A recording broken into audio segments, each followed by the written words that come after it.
কোরআনের গুরুত্ব কতটুকু, কোরআনের মর্যাদা কতটুকু। হাদিস শরীফের মধ্যে রাসূল সাল্লাল্লাহু আলাইহি সাল্লাম বলেন,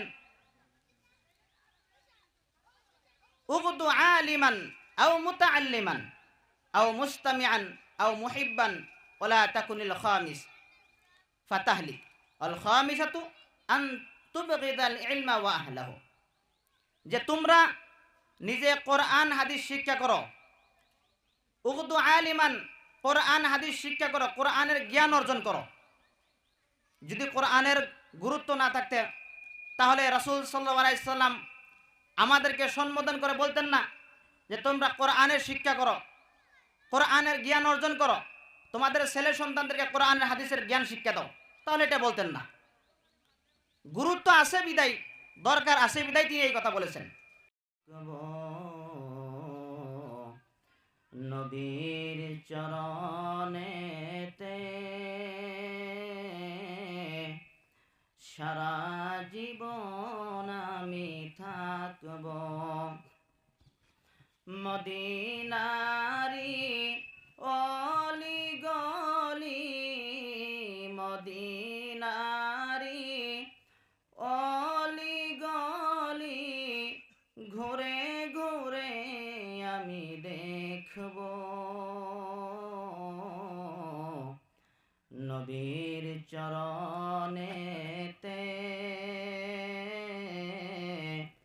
সারা জীবন আমি থাকব। সুন্নত আমলে, সুন্নত আমলে দরুদ সালামে, সুন্নত আমলে দরুদ সালামে নবীজিকে খুশি রাখব, নবীর চরণেতে সারা জীবন আমি থাকব, নবীর চরণেতে সারা জীবন আমি থাকব। বাতিলের কাছে কবু কখনো, বাতিলের কাছে কবু কখনো মাথা নত নাহি করব, নবীর চরণেতে সারা জীবন আমি থাকব। ভালোবেসে নবীজিকে, ভালোবেসে নবীজিকে হৃদয় মাঝে ভরে রাখব, নবীর চরণেতে সারা জীবন আমি থাকব, নবীর চরণেতে সারা জীবন আমি থাকব। আলহামদুলিল্লাহ, আলহামদুলিল্লাহ নাহমাদুহু ওয়া নাস্তাঈনুহু ওয়া নাস্তাগফিরুহু ওয়া নু'মিনু বিহি ওয়া নাতাওয়াক্কালু আলাইহি ওয়া নাউযু বিল্লাহি মিন শুরুরি আনফুসিনা ওয়া মিন সাইয়্যাতি আ'মালিনা। মান ইয়াহদিহিল্লাহু ফালা মুদিল্লা লাহু ومن يضلله فلا هادي له، ونشهد أن لا إله إلا الله وحده لا شريك له، ونشهد أن سيدنا وسندنا وحبيبنا وطبيبنا وطبيب قلوبنا ومولانا محمدا، وطبيب قلوبنا مولانا محمدا عبده ورسوله الذي أرسل بالحق بشيرا ونذيرا وداعيا إلى الله بإذنه وسراجا منيرا أما بعد فقد قال الله تبارك وتعالى في كلامه المجيد وفيه فرقانه الحميد أعوذ بالله من الشيطان الرجيم بسم الله الرحمن الرحيم ألف لام را كتاب أنزلناه إليك لتخرج الناس من الظلمات إلى النور وقال تعالى قل هل يستوي الذين يعلمون والذين لا يعلمون وقال النبي صلى الله عليه وسلم اغض عالما أو متعلما أو محبا أو مستمعا ولا تكن الخامس فتهلك والخامسة أن تبغض العلم وأهله وقال تعالى يا أيها الذين آمنوا صلوا عليه وسلموا تسليما اللهم صل على سيدنا ومولانا محمد وعلى آل سيدنا ومولانا محمد اللهم صل على سيدنا ومولانا محمد وعلى آل سيدنا ومولانا محمد بلغ العلا بكماله كشف الدجى بجماله حسنت جميع خصاله صلوا عليه وآله رہے میرا مسکن حوالی کعبہ رہے میرا مسکن حوالی کعبہ بنے میرا مدفن ديار مدينة بلغ العلا بكماله كشف الدجى بجماله حسنت جميع خصاله صلوا عليه وآله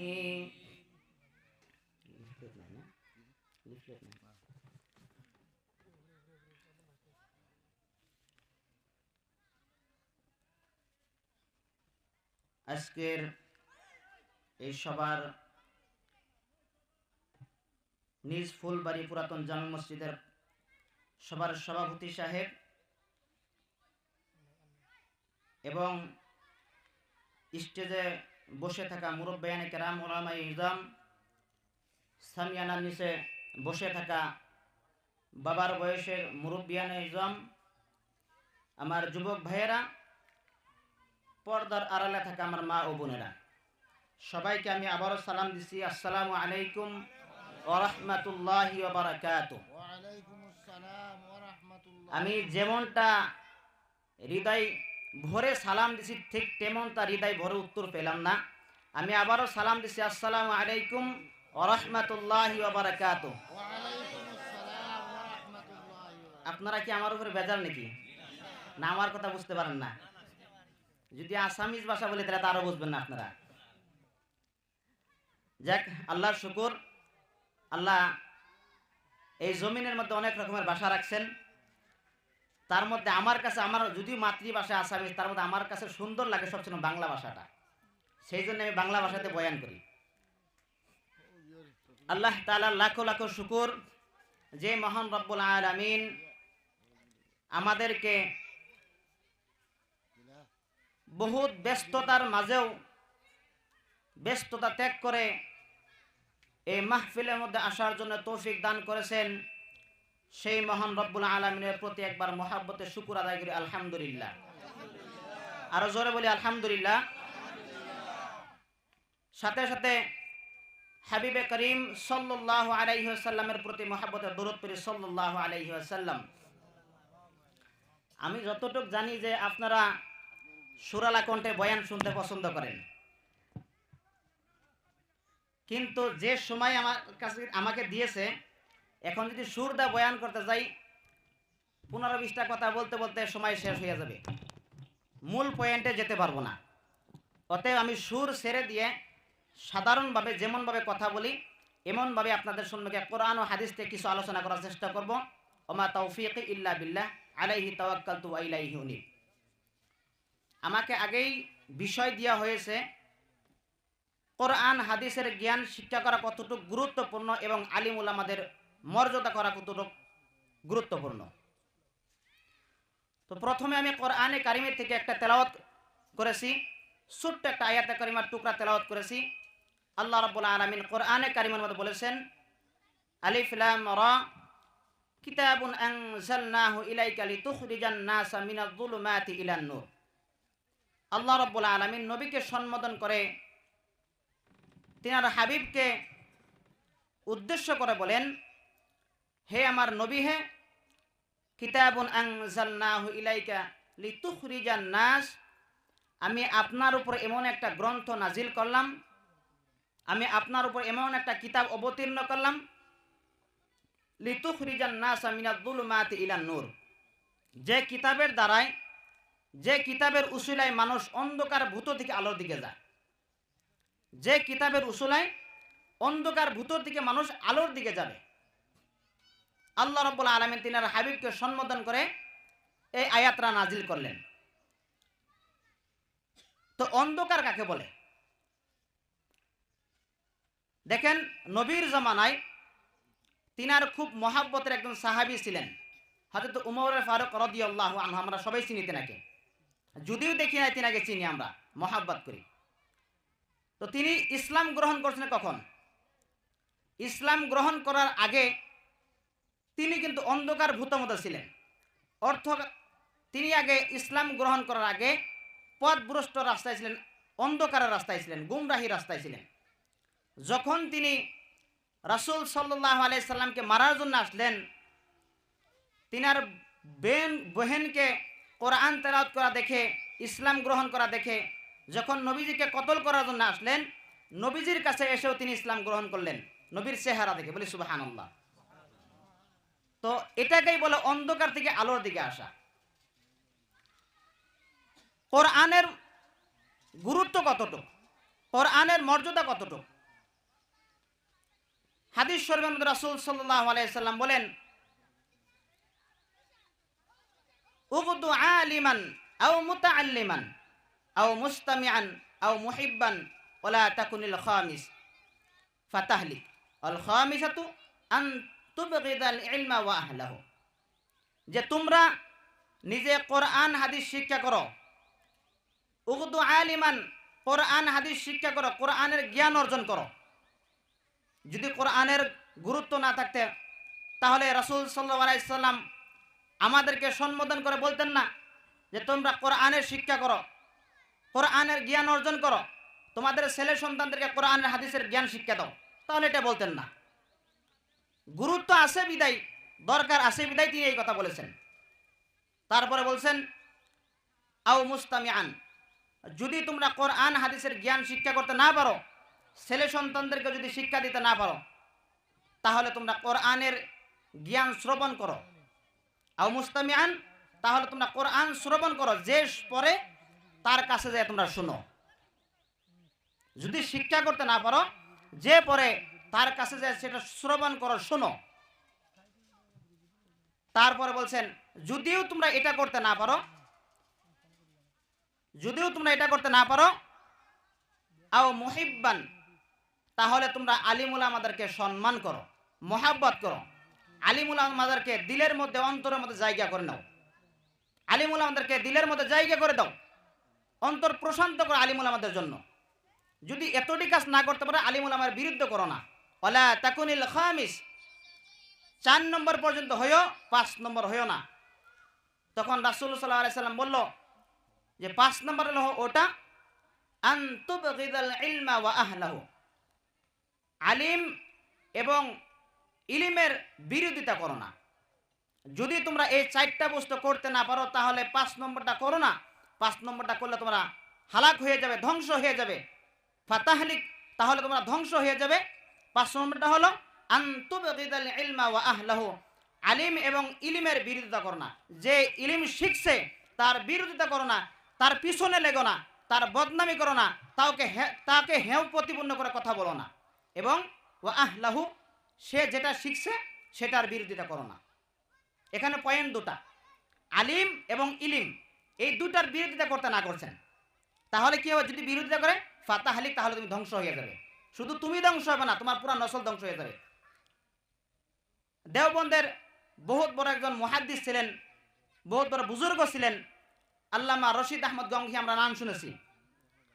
তিনি বলেছেন, যদি কোনো ব্যক্তি ইলিম এবং আলিমের বিরোধিতা করে, তাকে হেয় প্রতিপন্ন করে কথা বলে, তার পিছনে লেগে, তাহলে তার 14 সিঁড়ির মধ্যে কোনোদিন আলিম জন্ম হবে না।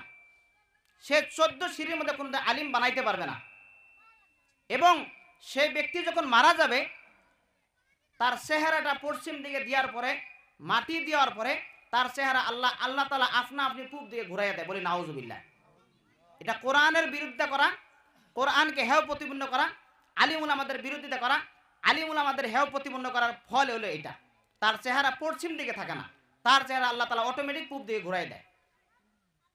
তো কোরআনের মর্যাদা কতটুকু, কোরআনের শিক্ষা কতটুকু গুরুত্বপূর্ণ, আলিমুল আমাদের সম্মান করা কতটুকু গুরুত্বপূর্ণ, সাথে সাথে দুটোটাই বলে দিচ্ছেন নবী সাল্লাল্লাহু আলাইহি ওয়াসাল্লাম।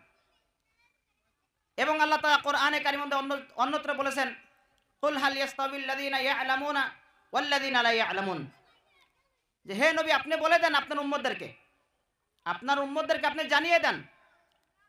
কুল, হে নবী আপনার উম্মতদেরকে আপনি জানিয়ে দেন, বলে দেন, শুনিয়ে দেন। দরুদ পড়ি, লা ইলাহা ইল্লাল্লাহ, লা ইলাহা ইল্লাল্লাহ, লা ইলাহা ইল্লাল্লাহ মুহাম্মাদুর রাসূলুল্লাহ সাল্লাল্লাহু আলাইহি ওয়াসাল্লাম। বলতেছিলাম যে আল্লাহ তাআলা অন্যত্র বলেছেন, কুল হাল ইয়াস্তাবিল্লাযীনা ইয়ালামুনা ওয়াল্লাযীনা লা ইয়ালামুন। তিনি তিনার হাবিবকে সম্বোধন করে বলছেন, কুল, হে নবী আপনি আপনার উম্মতদেরকে বলে দেন, জানিয়ে দেন, হাল ইয়াস্তাবিল্লাযীনা ইয়ালামুনা ওয়াল্লাযীনা লা ইয়ালামুন, যারা জানে আর যারা জানে না তারা কখনো এক হতে পারে না। এটা দুনিয়াবি জানার বিষয় বলে নাই ওখানে। তাফসীর ইবনে কাসিরের মধ্যে মুহাদ্দিসিনে কেরাম বলেছেন, তাফসীরে রুহুল মানির মধ্যে বলেছেন, এই জানা হলো কোরআনের জ্ঞান, এই জানা হলো কোরআনের জ্ঞান, হাদিসের জ্ঞান। যে কোরআন হাদিস জানে না আর যে কোরআন হাদিস জানে, তারা দুইজন কখনো এক হতে পারে না। যে জানে আর যারা জানে না তারা এক হতে পারে। একজন মিস্ত্রির কাজ জানে না, আর একজন মিস্ত্রির কাজ জানে, তারা কখনো এক হতে পারবে? কথা বলেন না কেন? আমার কথা বুঝতে পারতেছেন আপনারা? বক্তাদের নিয়ম হলো, একটা মানুষ যখন হাঁটাচলা করে, হাঁটাচলা করার সময় তার দোনো হাত লড়াইতে হয়, লড়ে না? একবার এদিকে হাঁটাচলা করার সময় এদিকে এইদিকে যায়। কারণ কি? যদি এটা বান্ধা রাখে, হাঁটার কোনো ফিলিংস আসে না, মজা আসে না। হাঁটাচলা করা যায় কিন্তু এর কোনো মজা উপভোগ করা যায় না। ঠিক বক্তারা যে সময় বয়ান করে, ওয়াজ করে, বক্তার সাথে যদি শ্রোতা কথা না বলে, বক্তাদের বয়ান করে মজা আসে না। বক্তারা মনে করে যে বক্তার কথা মনে হয় শ্রোতা বুঝছে না এবং বক্তাও মনে হয় বুঝাইতে পারছে না। তো আমার সাথে সাথে মাঝে মাঝে আপনারা কথা বলবেন, এমন কথা যে হুলস্থ লাগাবেন, আমি যেটা জিজ্ঞাসা করবো উত্তর দিবেন, মাঝে মাঝে সুবহানাল্লাহ, আলহামদুলিল্লাহ, আল্লাহু আকবার বলবেন, এতটুকু বাস। তো যারা জানে আর যারা জানে না তারা কখনো এক হতে পারে? কখনো এক হতে পারে না। ঠিক কোরআনে কারিম যারা জানে আর যারা জানে না তারা কখনো এক হতে পারে না। এই জন্যে আমাদের ছেলে সন্তানদেরকে কোরআনের জ্ঞান শিক্ষা দেওয়া, হাদিসের জ্ঞান শিক্ষা দেওয়া এটা ফরজ। রাসূল সাল্লাল্লাহু আলাইহি ওয়াসাল্লাম হাদিসের মধ্যে বলেছেন, তলাবুল ইলমি ফারিদাতুন আলা কুল্লি মুসলিমি ওয়া মুসলিমা, যে প্রত্যেক নর এবং নারীর উপরে কোরআন হাদিস শিক্ষা করাটা ফরজ। আলিম হতে হবে শর্তে এমনটা নয়। কোরআন ওরাত্তিলিল কোরআন তারতিয়া সহি শুদ্ধভাবে কোরআন তেলাওয়াত যেন করতে পারে, হালালকে হালাল মানতে পারে, হারামকে যেন হারাম বুঝতে পারে, মানতে পারে, এতটুক জায়েজ না জায়েজ যেন বুঝতে পারে, এতটুক কোরআন হাদিসের জ্ঞান শিক্ষা করা তার উপর ফরজ। আমরা তো ছেলে সন্তানদেরকে স্কুল, কলেজ, ইউনিভার্সিটি, ভার্সিটিতে পড়াইতে ডিগ্রির কোনো শেষ রাখছি না, শেষ করে ফেলছে ডিগ্রি, কিন্তু ছেলে সন্তানদেরকে আমরা কোরআন হাদিস শিক্ষা দিতে পারি না, মসজিদে পাঠাইতে পারি না, মাদ্রাসায় দিতে পারি না। আমরা ছেলে সন্তানের পিছনে কোরআন হাদিস শিক্ষা দেওয়ার মধ্যে এতটুক অজ্ঞ আছি, এতটুক পিছনে আছি যা বলার বাহিল্য। ছেলে সন্তানদেরকে আমরা দুনিয়াবী শিক্ষা দিয়ে ভরপুর করে রাখছি, ডিগ্রির উপরে ডিগ্রি দিয়ে দিছি, এত শিক্ষা দিছে যে ডিগ্রির উপরে ডিগ্রি নিছে, কিন্তু কোরআন শুদ্ধ করে পড়তে পারে না। আমার ছেলে হালাল রাস্তায় চলে না হারাম রাস্তায় চলে, শিরিক করতেছে না পূজা করতেছে, সেটাও আমরা জানতেছি না। ছেলেও জানতেছি না, আমরাও জানতেছি না। তাহলে ছেলে জানবে কেমন করে? ছেলের তো অতটুকু জ্ঞান নাই যে এটা হারাম না হালাল, এটা জায়েজ না না জায়েজ, এই শিক্ষা আমরা দিছি না। যদি কোরআন হাদিসের জ্ঞান থাকতো তাহলে আমাদের ছেলে সন্তানরা এই হালাল হারামের থেকে বাইসে চলতো। আজকের সকালে আমি একটা নিউজ দেখছি, আজকে সকালে, এটা আমাদের ইন্ডিয়ার, যে আমাদের মুসলিম ঘরের একটা মেয়ে কলেজে পড়তেন, কিন্তু তিনি 3টা বিধর্মী ছেলের সাথে সম্পর্কে লিপ্ত ছিলেন। অবশেষে 3 ছেলে মিলে ওই মেয়েটাকে ধর্ষণ করে হত্যা করে ফেলেছে। বলি নাউজুবিল্লাহ। এটা আজকের ঘটনা দেখলাম আমি। যদি ওই মেয়ের কোরআন হাদিসের জ্ঞান থাকতো তাহলে সে বিধর্মীর সাথে সম্পর্ক জড়াইতো না এবং তার হায়াতটাও এখানেই সমাপ্ত হতো নাকি জানি। অতএব আমাদের ছেলে মেয়েদেরকে কোরআন হাদিসের শিক্ষা দিব, জ্ঞান অর্জন করাবো, যাতে আমাদের ছেলে মেয়েরা আমরা মরার পরে কমসে কম আমাদের জন্য দোয়া করতে পারে, জানাজা পড়তে পারে। আমরা শিখাবো না সবাই? বলেন না, সবাই শিখাবো না? কোরআন হাদিসের জ্ঞান শিক্ষা করা কতটুকু গুরুত্ব দেখেন। হাদিস শরীফের মধ্যে রাসূল সাল্লাল্লাহু আলাইহি সাল্লাম বলেছেন, যখন কোনো বাবার সন্তান কোরআন শরীফ শিক্ষা করে, হিফজ করে, কোরআন শিক্ষা করে, হিফজ করে, এবং ওই বাবাটা যখন মারা যায়, মারা যাওয়ার পরে ছেলে যখন জানাজা পড়ে, হাদিসের মধ্যে আছে, তিরমিজি শরীফের হাদিস, ওই সন্তান যখন বাবার জানাজা পড়ে দোয়া করে, আল্লাহ রাব্বুল আলামিন ওই বাবার কবরের আযাবকে মাফ করে দেয়। বলে সুবহানাল্লাহ। এটা কি এর মর্যাদা? এটা কোরআনের মর্যাদা। হাদিস, এটা আমার কথা নয়, এটা আমার বাবার কথাও নাই, এটা হাদিস। রাসূল সাল্লাল্লাহু আলাইহি ওয়াসাল্লাম তিরমিজি শরীফে বলেছেন, যখন কোনো সন্তান কোরআনের হাফিজ হন এবং ওই সন্তানের বাবা যখন দুনিয়ার থেকে ইন্তেকাল করেন, দুনিয়ার থেকে বিদায় নেন, বিদায় নেওয়ার পরে ওই ছেলে যখন বাবার জানাজা পড়ে, বাবার জন্য দোয়া পড়ে, বাবার কবরের পাশে যায় সূরা ইয়াসিন তেলাওয়াত করে দোয়া করে, আল্লাহ রাব্বুল আলামিন ওই সন্তানের চোখের পানির উসিলায়, কোরআনের উসিলায় ওই বাবার কবর আযাব মাফ করে দেয়। কতটুক মর্যাদা! শুধু কোরআনের মর্যাদা এখানেই সমাপ্ত নয়, কাল কিয়ামতের ময়দানে ওই হাফিজ সন্তান 10টা জাহান্নাম ওয়াজিব হওয়া, ফয়সালা হওয়া ব্যক্তিকে সুপারিশ করে জান্নাতে নিয়ে যেতে পারবে। বলে সুবহানাল্লাহ। 10টা জাহান্নামী ব্যক্তি, যার উপরে জাহান্নাম ওয়াজিব হয়েছে, জাহান্নাম যার উপরে লাজিম হয়ে গেছে, এমন ব্যক্তিকে, 10 জন ব্যক্তিকে একটা কোরআনের হাফিজ, একজন আলিম সুপারিশ করে জান্নাতে নিয়ে যেতে পারবে। তো কতটুকু গুরুত্ব কোরআনের শিক্ষা করা, আর কোরআনের শিক্ষার ফজিলত কতটুকু! শুধু এখানেই সমাপ্ত করেননি, ভিন্ন হাদিসের মধ্যে রাসূল সাল্লাল্লাহু আলাইহি ওয়াসাল্লাম বলেছেন, আমি হাদিসের ইবারত পড়তেছি না কারণ সময় কম, শুধু তরজমা এবং মফহুম বলে আমি শেষ করছি। ভিন্ন হাদিসের মধ্যে রাসূল সাল্লাল্লাহু আলাইহি ওয়াসাল্লাম বলেছেন, যখন কোনো সন্তান কোরআনের হাফিজ হয় এবং সেই ঘরের মধ্যে কোরআন তেলাওয়াত করে, কোরআন তেলাওয়াত করার ফলে সেই ঘরের মধ্যে দুনিয়ার কোনো মাসাইব সেই ঘরের মধ্যে আসতে পারে না, এবং আল্লাহ তাআলা সেই ঘরের মধ্যে রহমতের উপরে রহমত নাজিল করেন। বলি সুবহানাল্লাহ। তো কতটুক ফজিলত কোরআনের, কোরআনের ফজিলত কতটুক রেখেছেন আল্লাহ তাআলা। দেখেন, ঘরের মধ্যে কোরআন তেলাওয়াত করে দুনিয়ার কোনো মাসাইব আসতে পারে না, এবং ওই ঘরের মধ্যে আল্লাহ তাআলা রহমতের উপরে রহমত নাজিল করেন। যেমনভাবে বৃষ্টি বর্ষণ করে, একের পর এক ছিটা ফোঁটা পড়তেই থাকে, ঠিক তেমনভাবে আল্লাহ তাআলা ওই ঘরের মধ্যে রহমত নাজিল করেন। বলি সুবহানাল্লাহ।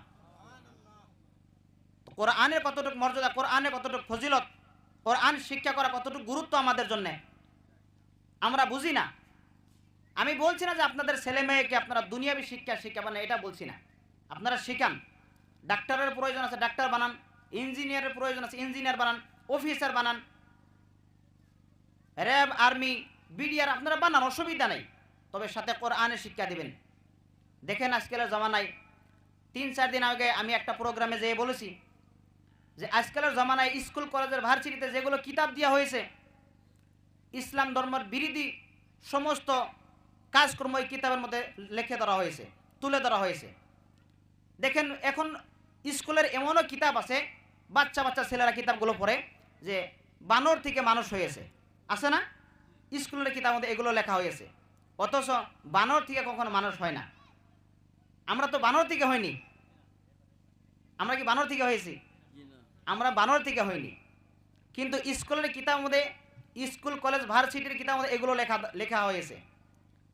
এখানেও বাচ্চাদেরকে শিক্ষা দেওয়া হয় যাহাতে মুসলমানের ছেলে সন্তানরা ইমান হারা হয়ে যায়, বিধর্মী হয়ে যায়, তাদের আকীদা যেন ভুল হয়, যে না যেটা স্কুলের শিক্ষা দেয় সেটাই সঠিক। এই জন্য তারা স্কুল কলেজ ভার্সিটির কিতাবগুলোতে এমন লেখা লিখেছে যে লেখার কারণে, যে পড়ার কারণে তাদের ইমান চলে যায়, ইমান হারা হয়ে যায়। যদি আমাদের ছেলে সন্তানরা কোরআনের জ্ঞান রাখে, হাদিসের জ্ঞান রাখে, এই পড়া পড়লে কি হবে না হবে তারা সেটা বাই করতে পারবে। স্কুল কলেজের কিতাবগুলো যদি পড়ে, তারা রিসার্চ করে বাই করতে পারবে যে না এটা পড়লে আমার ইমান চলে যাবে, এটা পড়লে আমার ইমান চলে যাবে না, এটা জায়েজ কথা বলেছে, এটা নাজায়েজ বলেছে, এটা হারাম বলেছে, এটা হালাল বলেছে, সেটা তারা নিজেরাই বাই করতে পারে যদি কোরআনের হাদিসের জ্ঞান থাকে। অতএব আমাদের ছেলে সন্তানদেরকে কোরআনের শিক্ষা দেব, হাদিসের শিক্ষা দেব। যদি না দেয় কিয়ামতের দিন আমরা বিফলে যাব।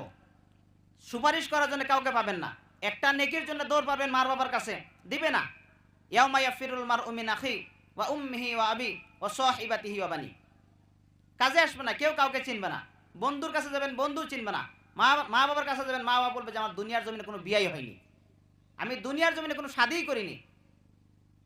অতএব ছেলে সন্তানকে দুনিয়ার জমিনে আলিম হাফিজ বানিয়ে রেখে যান, কিয়ামতের দিন আপনার কাজে আসবে। কিয়ামতের দিন আপনার কাজে আসবে। আপনি বেকার রেখে যাবেন, আল ইয়াউমা লা ইয়ানফাউ মালু ওয়ালা বানুন।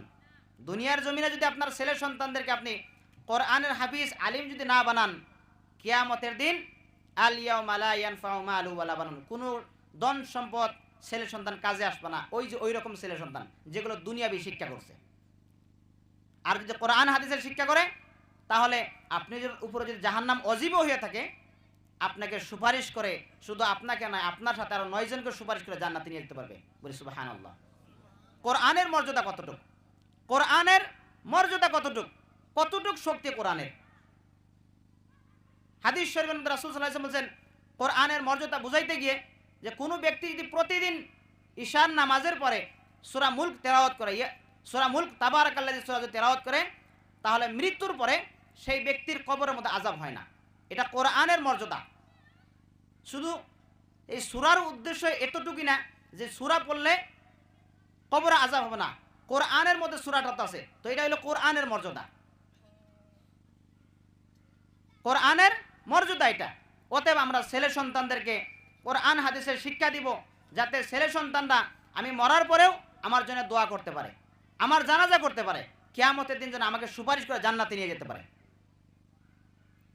হাদিস শরীফের মধ্যে রাসূল সাল্লাল্লাহু আলাইহি ওয়াসাল্লাম বলেছেন, মুসলিম শরীফের হাদিস, ইযা মাতাল ইনসানু ইনকাতাআ আনহু আমালুহু ইল্লা মিন সালাসাতিন আও সাদাকাতিন জারিয়া ইলা আখিরিল হাদিস। যে মানুষ যখন মারা যায় তার সমস্ত আমলের দরজা বন্ধ হয়ে যায়। বুঝতে পারছেন আমার কথাটা? যখন মানুষ মারা যায় ওই ব্যক্তির দুনিয়ার জমিনে থেকে আমল যাওয়ার জন্য, আমল পৌঁছানোর জন্য কবরের মধ্যে সমস্ত লাইন বন্ধ হয়ে যায়। ইল্লা মিন সালাসাতিন আও সাদাকাতিন জারিয়া, শুধু 3টা আমলের দরজা, 3টা আমলের লাইন জারি থাকে। তার মধ্যে প্রথম কথা রাসূল সাল্লাল্লাহু আলাইহি ওয়াসাল্লাম বলেছেন, যদি ওই ব্যক্তি দুনিয়ার জমিনে কোনো নেককার ছেলে সন্তান রেখে যায়, কোরআনের হাফিজ বা আলিম যদি রেখে যায়, ওই সন্তান নেক কাজ করবে, কোরআন তেলাওয়াত করবে, শিখবে, শিখাইবে এবং এর উপর আমল করবে, ওই মা বাবা কবরের মধ্যে শুয়ে থাকবে, এর সওয়াব পাইবে। বলি সুবহানাল্লাহ। এটা কিসের মর্যাদা? কোরআনের মর্যাদা। কবরের মধ্যে শুয়ে থেকে ওই মা বাবা সওয়াব পাইবে। কারণ কি? দুনিয়ার জমিনে সে নেককার ছেলে সন্তান রেখে গেছে। এই ছেলের উসিলায়, এই সন্তানের উসিলায় সেই ব্যক্তি কবর থেকে সওয়াব পাইতেছে। দ্বিতীয়টা বলেছেন, যদি ওই ব্যক্তি নিজে ইলিম শিক্ষা করে এবং ওই ইলিম অন্যজনকে শিখাইয়ে গেছে, এটার সওয়াব কবরের মধ্যে শুয়ে শুয়ে পাবে। বলি সুবহানাল্লাহ। এটা বলে না যে দুনিয়াবি শিক্ষা। যে ব্যক্তি মারা গেছে বলে না যে দুনিয়াবি শিক্ষা, সেই ব্যক্তি কোরআন হাদিসের শিক্ষা অর্জন করছে এবং অপরকেও শিখাইয়া রেখে এসেছে, শিখাইয়া থুয়ে এসেছে দুনিয়ার জমিনে। এর সব কিয়ামত পর্যন্ত সেই ব্যক্তি কবরে শুয়ে শুয়ে পাবে। এটাও হলো কোরআনের মর্যাদা। তৃতীয় কথা বলেছেন রাসূল সাল্লাল্লাহু আলাইহি ওয়াসাল্লাম হাদিসের মধ্যে, যে ব্যক্তি দুনিয়ার জমিনে থেকে বিদায় নিয়েছে, সেই ব্যক্তি যদি দুনিয়ার জমিনে মসজিদ বা মাদ্রাসা বানিয়ে রেখে যায়, অথবা এমন কোনো ঘর বানিয়ে রেখে গেছে যেখানে মানুষ আরাম নিতে পারে, বিশ্রাম নিতে পারে, এমন কোনো পানির লাইন করে গেছে যে জায়গায় পানির কষ্ট, মানুষ পানি পান করতে পারে, এই পানি দিয়া জীবন বাঁচাইতে পারে, সেই ব্যক্তি কিয়ামত পর্যন্ত কবরে শুয়ে শুয়ে সওয়াব পাবে। বলি সুবহানাল্লাহ। 3টা কথা হাদিসের মধ্যে বলেছেন, ইল্লা মিন সালাসাতিন আও সাদাকাতিন জারিয়া, যে সাদাকায়ে জারিয়া কিয়ামত পর্যন্ত সেই ব্যক্তি সওয়াব পাবে কবরের মধ্যে শুয়ে শুয়ে। অতএব আমরা ছেলে সন্তানদেরকে কোরআন হাদিসের জ্ঞান শিক্ষা দিব, কোরআন হাদিস শিখাইব, যাতে সেও উপকৃত হতে পারে, আমাকেও কিয়ামতের দিন তার উসিলায় যেন জান্নাতে যেতে পারে, সে যেন আমাকে সুপারিশ করে জান্নাতে নিয়ে যেতে পারে। আমি আমার বাড়ি তো বরপেটা, আপনারা সবাই জানেন। আমার বাড়ির পাশে একজন ব্যক্তি আছেন, খুব ধনী ব্যক্তি, মালদার ব্যক্তি। তিনার 5টা সন্তান, ছেলেই শুধু 5টা। একজন ছেলে স্কুলের টিচার, আরেকজন পুলিশ, আরেকজন বিএসএফ, আরেকটা ছেলে সম্ভবত উকিল। তো আরেকটা ছোট ছেলে ছিল। আমি ওই ব্যক্তিকে বলছি, ওই মুরব্বীকে বলছি যে চাচা, আপনার ছেলে তো 5টা আমাদের 4 জায়গায় কাজ করতেছে, সরকারি কাজ। তো আপনার তো টাকা পয়সারও কোনো কমতি নাই। যদি আপনার ছেলে একটা ছোট যেটা আছে 12-13 বছর বয়স, যদি আপনি মাদ্রাসায় পড়ান তাকে, তাহলে ভালো হতো, আপনার জন্য অনেক ভালো হতো, দুনিয়া এবং আখিরাতে আপনি উপকৃত হতে পারতেন। তখন আমাকে সেই ব্যক্তি বলছে যে আমার ছেলেকে যে আমি আলিম বানাবো, হুজুর বানাইবো, সে কি করে খাবে? সে করে খাবে কি? 4,000-5,000 টাকা মসজিদের বেতন কালেকশন করতে হয়, কি করে খাবে? তার তো কোনো আর লাইন নাই, সে তো চাকরিও করতে পারবে না বা অন্য কোনো কাজও করতে পারবে না। তার 4-5,000 টাকা সংসার চালানো কঠিন হবে। তো আমি তাকে স্কুলেই পড়াবো, তাকে মাদ্রাসায় পড়াবো না। এতে বোঝা গেল কি? সেই ব্যক্তির আলিমের প্রতি মহাব্বত নাই, কোরআন হাদিসের জ্ঞান শিক্ষা করা তার জন্য ফরজ মনে করছে না তিনি। এবং কোরআনের জ্ঞান শিক্ষা করা কতটুকু দরকার, হাদিসের জ্ঞান শিক্ষা করা কতটুকু দরকার, সেই ব্যক্তি সে এখনো সেটা বুঝতে পারেনি। এখনো সে গুমরাহির মধ্যে আছেন, দললিনের রাস্তার মধ্যে আছেন। এবং কি সে এই কথা বলাতে তিনি আলিমুল আমাদেরকে ছোটও করে কথা বলছেন। কারণ তিনি মনে করছেন যে আলিমুল আমার দৌড় মসজিদ পর্যন্ত, মাদ্রাসার পর্যন্ত, কিন্তু একজন ইমামের দৌড় যে কত দূর পর্যন্ত সেটা আমরা জানি না। মনে করেন আজকে আপনাদের মসজিদের ইমাম আমি, এই মসজিদের ইমাম মনে করেন যে আমি, তো আমার বেতন যদি 4,000, 5,000, 7,000 টাকা হয়ে থাকে, আমার আগে তো একজন ইমাম ছিল, আছে না? আমার আগে একজন ইমাম ছিল, এবং তিনার আগেও কিন্তু ইমাম ছিল। মসজিদ আমাকে দিয়ে তো শুধু এই মসজিদ চলে না, আমার আগে তো একজন ইমাম ছিল, তার আগেও তো একজন ইমাম ছিল। এমন করতে করতে দেখেন তো লাস্ট পর্যন্ত গিয়ে এই মসজিদ না আগে ছিল না, কিন্তু অন্য জায়গায় তো নামাজ পড়ছে মানুষে, তো লাস্ট পর্যন্ত গিয়ে কিন্তু বুজুর্গানে কেরাম ইমামতি করছে, যাদেরকে আমরা অনুসরণ করি, অনুকরণ করি। তিনার আগেও কিন্তু একজন ইমাম ছিল। লাস্টে গিয়ে দেখবেন হযরত আলী রাদিয়াল্লাহু আনহু, তিনিও কিন্তু মসজিদে ইমামতি করছেন। তো একজন ইমামের মর্যাদা কোন পর্যন্ত গেছে, একজন ইমামের লাইন কোন পর্যন্ত গেছে, হযরত আলী রাদিয়াল্লাহু আনহু পর্যন্ত গেছে।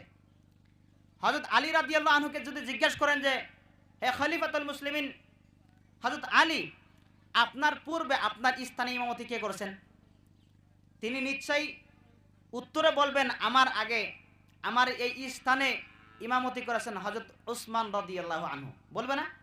বলবে। এখন যদি হযরত উসমান রাদিয়াল্লাহু আনহুকে জিজ্ঞাসা করেন হে উসমান, আপনার আগে আপনার এই স্থানে ইমামতি কে করেছেন, তিনি কিন্তু নিশ্চয়ই একজনের কথা বলবেন যে হ্যাঁ, আমার আগে আমার এই স্থানে ইমামতি করেছেন খলিফাতুল মুসলিমিন অর্ধ জাহানের খলিফা হযরত ওমর ফারুক রাদিয়াল্লাহু আনহু। বলবে তো। তো একজন ইমামের সম্পর্ক কতদূর পর্যন্ত? হযরত উমর ফারুক রাদিয়াল্লাহু আনহুর পর্যন্ত। যদি হযরত উমর ফারুক রাদিয়াল্লাহু আনহুকে জিজ্ঞাসা করেন যে হযরত উমর ফারুক খলিফাতুল মুসলিমিন, আপনার পূর্বে আপনার জায়গায় আপনার স্থানে ইমামতি কে করেছেন, তখন নিশ্চয়ই তিনি বলবেন যে আমার পূর্বে আমার জায়গায় ইমামতি করেছেন হযরত আবু বকর সিদ্দিক রাদিয়াল্লাহু আনহু। বলবেন না? অবশ্যই বলবেন, কারণ তিনার পূর্বে ইমাম ছিলেন। তো একজন ইমামের সিঁড়ি কতদিন পর্যন্ত?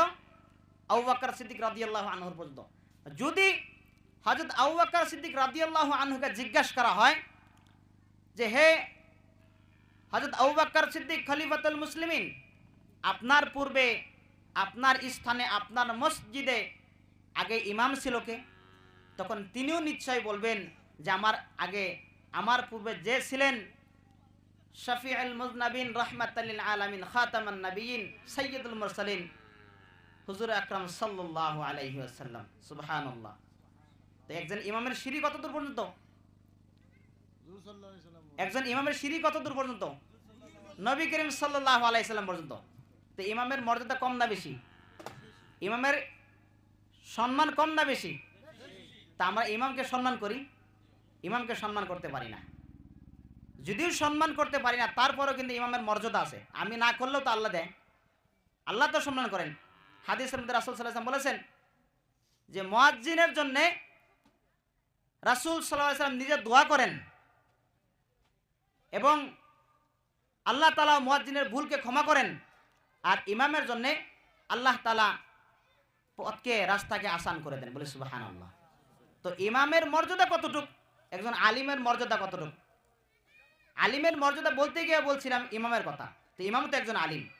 আমি চাচাকে বলছিলাম যে আপনি আমার কথা শুনেন, এই কথাটা যখন বললাম চাচাকে যে আপনি একজন আলিমকে হেয় প্রতিপন্ন করে কথা বললেন যে আমার ছেলেকে যদি আলিম বানায় আমার ছেলে কি করে খাবে, তার বেতন তো 5-6 হাজার টাকা, তার দৌড় তো মসজিদ পর্যন্ত মাদ্রাসা পর্যন্ত।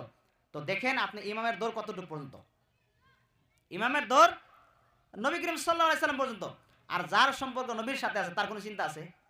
দুনিয়াতেও নাই, আখিরাতেও নাই। হাদিস শরীফে রাসূল বলেছেন ইন্নী লাম আজআল ইলমি ওয়া হিলমি ফীকুম ইল্লা ওয়া আনা উরিদু আন আগফির লাকুম মা কানা ফীকুম ওয়ালা উবালি। আল্লাহ নবী সাল্লাল্লাহু আলাইহি ওয়াসাল্লাম বলেন যে কিয়ামতের দিন আল্লাহ রাব্বুল আলামিন তিনি তিনার কুরসির মধ্যে, তিনার আপন চেয়ারের মধ্যে বিচার করার জন্য যখন বসবেন, তখন তিনি আলিমুল আমাদেরকে বলবেন ইন্নী লাম আজআল ইলমি ওয়া হিলমি ফীকুম ইল্লা ওয়া আনা উরিদু আন আগফির লাকুম মা কানা ফীকুম ওয়ালা উবালি। আমি তোমাদেরকে ইলিম এবং হিলিম, কোরআনের হাদিসের শিক্ষা এবং আউট নলেজ যেটা তোমাদেরকে দিয়েছিলাম, আমি এই জন্যই দিছি, আমি চাইতেছিলাম যে তোমরা ভুল করা সত্ত্বেও আমি তোমাদেরকে ক্ষমা করে দেব। সুবহানাল্লাহ। এটা কাকে বলছে? আলিমকে বলছে। কোনো engineer, professor, doctor, RAB, BDR, police কাউকে বলেননি। এখানে বলা হয়েছে ইন্নী লাম আজআল ইলমি ওয়া হিলমি, একজন আলিমকে বলা হয়েছে যে আমি তোমাদেরকে কোরআন হাদিসের জ্ঞান শিক্ষার এই জন্য দিয়েছিলাম, ইলিম এবং হিলিম এই জন্য তোমাদেরকে দিয়েছিলাম, আমি চাইতেছিলাম যে তোমরা ভুল করার সত্ত্বেও তোমাদেরকে আমি ক্ষমা করে দিব।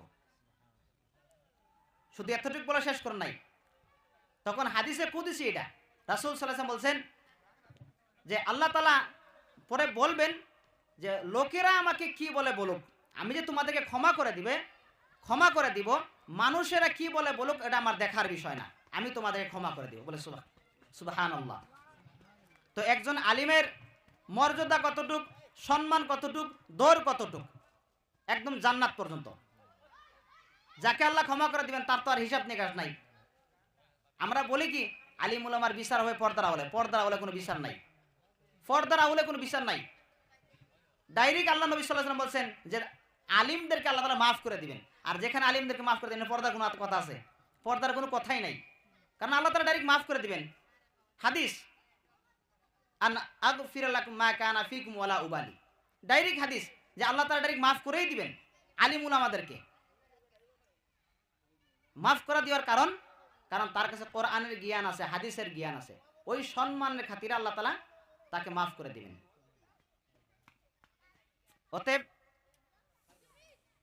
অতএব আমরা ছেলে সন্তানদেরকে কোরআন হাদিসের জ্ঞান শিক্ষা দিব, যতটুকু পারা যায় আমরাও শিখবো। শুধু ছেলেদেরকে না, মেয়েদেরকে আমরা কোরআনের শিক্ষা দিব। মেয়েদের উপরে কোরআন শিক্ষা করা, হাদিস শিক্ষা করা ফরজ, এটা তাদের জন্য শিক্ষা করা ফরজ, তাদেরকেও শিক্ষা দিতে হবে। আপনি মনে করছেন আমার সন্তান আমি যতটুকু পারি শিক্ষা দিব, এমনটা নয়। তার উপরে শিক্ষা করা, পর্দা করা যেমন ফরজ, কোরআনের শিক্ষা করা তার উপরে ফরজ। আজকে যদি আমাদের মেয়েদেরকে কোরআনের হাদিসের শিক্ষা দেই, তাহলে কিয়ামতের দিন তার উসিলায় আমি নাজাত পেতে পারি, তার উসিলায় আমাকে আল্লাহ তাআলা মাফ করে দিতে পারেন। কারণ একটা মেয়ের জন্য 4 জন ব্যক্তি জাহান্নামে যাবে, এটা আমরা হাদিসের মধ্যে শুনেছি, পড়েছি। অনেক বক্তাও বলে থাকে যে একটা মেয়ে 4 জন ব্যক্তিকে জাহান্নামে নিয়ে যাবে। প্রথমে তার বাবাকে, দ্বিতীয়ত তার স্বামীকে, তৃতীয়ত তার হাজব্যান্ডকে, চতুর্থত তার সন্তানকে।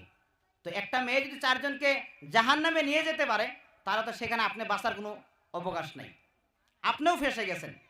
আর যদি সেই মেয়ে ইসলামিক নিয়ম অনুযায়ী যদি জিন্দেগি যাপন করতে পারে, তার জিন্দেগি যদি বসর করতে পারে ইসলামিক নিয়ম অনুযায়ী, কোরআন হাদিস অনুযায়ী, তাহলে আপনিও মাপ পেয়ে যাবেন, তিনার স্বামীও মাপ পেয়ে যাবে, তিনার সন্তানও মাপ পেয়ে যাবে, তিনার ভাইও মাপ পেয়ে যাবে। অতএব মেয়েদের উপরে কোরআন হাদিস শিক্ষা করা ফরজ, তাদের উপরেও কোরআন হাদিস শিক্ষা করা ফরজ। তাদেরকে আমরা কোরআন হাদিস শিক্ষা দিব, যাতে তার জন্য আমার জাহান্নামে যেতে না হয়, তার জন্য যেন আমি জান্নাতে যেতে পারি। বলেন কি ঠিক কিনা? কোরআন হাদিস শিক্ষা দিব কিনা? কথা বলেন না কেন? কিয়ামতের ময়দানে আল্লাহ রাব্বুল আলামিন 4টা প্রশ্ন করবেন। হাদিসের মধ্যে রাসূল সাল্লাল্লাহু আলাইহি ওয়াসাল্লাম বলছেন, আন উমরিহি ফিমা আফনা, তোমাকে যে জিন্দেগি দিয়েছিলাম 70 বছর, 60 বছর, 80 বছর, তোমার জিন্দেগি তুমি কোন রাস্তায় ব্যয় করছো? কোরআন হাদিস শিখছিলা, মসজিদের সাথে সম্পর্ক রাখছিলা, মাদ্রাসার সাথে সম্পর্ক রাখছিলা, নামাজের সাথে সম্পর্ক রাখছিলা? তখন আপনি কি বলবেন? আনুমরি ফিমা আফনা, 60 বছর 70 বছর জিন্দেগি আপনি বছর করছেন, কাটাই দিয়েছেন, আপনি যদি কোরআনের সাথে, হাদিসের সাথে, মসজিদের সাথে সম্পর্ক না রাখেন, আপনি কি বলবেন আল্লাহ তাআলাকে? আন শাবাবিহি ফিমা আবলা, তোমাকে যৌবনকাল দিয়েছিলাম, যৌবনকালটা আমার কাছে খুব পছন্দ, তো সেই যৌবনটা আমি তোমাকে দিয়েছিলাম, তুমি যৌবনকালটা কোন রাস্তায় ব্যয় করছো? মাদ্রাসার সাথে, মসজিদের সাথে, নামাজের সাথে, কোরআনের সাথে, কার সাথে তুমি ব্যয় করছো? নাকি তুমি বন্ধু বান্ধবের সাথে ঘুরে বেড়াইছো? তখন আপনি কি বলবেন? তারপর বলবে মা যা আলিমা ফিমা আমিলা, তুমি যা কিছু জানছিলা, যা কিছু শিখছিলা, এর উপর কতটুকু আমল করছো? যদি আমি করে থাকি তাহলে তো এর উত্তর নিশ্চয় দিতে পারবো।